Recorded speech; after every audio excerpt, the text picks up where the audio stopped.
সমাজে অনেকেই দেখবেন বলে যে আমি আমার বাবার বাড়িতে জীবনে এক গ্লাস পানিও ঢেলে খাইনি, বা ছেলেদের ক্ষেত্রে অনেক সময় বিদেশে আসার পরে শোনা যায় দেশে থাকতে আমি এক গ্লাস পানিও গড়াই খাইনি। কিন্তু আমি যে এক গ্লাস পানিও ঢেলে খাইনি, বা আমার যে নর্মাল যে বেসিক যে কাজগুলো সেগুলোও যে কোনোদিন শিখে আসিনি, এটা যে গর্বের না, এটা যে লজ্জার, এই জিনিসটাই আমরা ভুলে যাই। এই যে আপনি রান্না করতে পারেন, আপনি কাপড় কাচতে পারেন, বা আপনার যে নিজের প্রয়োজনীয় যে কাজগুলো সেগুলো আপনি নিজে করতে পারা, এটাকে বলে হচ্ছে লাইফ সেভিং স্কিলস। যদি বিদেশিদের জীবনযাপন দেখবেন, যারা প্রি স্কুলে যারা পড়ে তাদের নিজেদের জামা কাপড় পরতে হয়, নিজেরা নিজেদের কাজ কিভাবে করতে হয়, এবং প্রাইমারি লেভেল থেকে এবং স্কুলিং পিরিয়ডের মধ্যে তাদেরকে পুরোপুরি ট্রেনিং দেওয়া হয় তারা কি করে তাদের লাইফ সেভিং স্কিলগুলোতে একদম পটু হয়ে যায়, যার কারণে তাদের এই রান্না খাওয়া, নিজেদের জামা কাপড় কাচা, জীবনযাপনের জন্য যেগুলো দরকার হয় সেগুলোর জন্য কারোর উপর ডিপেন্ডেন্ট হতে হয় না।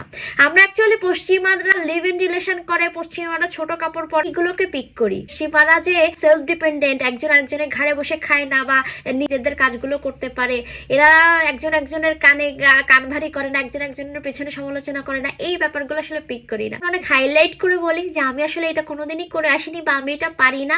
এই পারি না বা করে আসিনি এটা আমাদের জন্য গর্ব করে না বলে লজ্জার বিষয়। এটা আমাদের মাথা নত করে বলা উচিত যে আমি যে এই কাজটা করতে পারি না এটা আমার ব্যর্থতা, এটা আমার শেখা উচিত। এটা আমি কেন শিখিনি, এটা আমার একটা ল্যাকিং।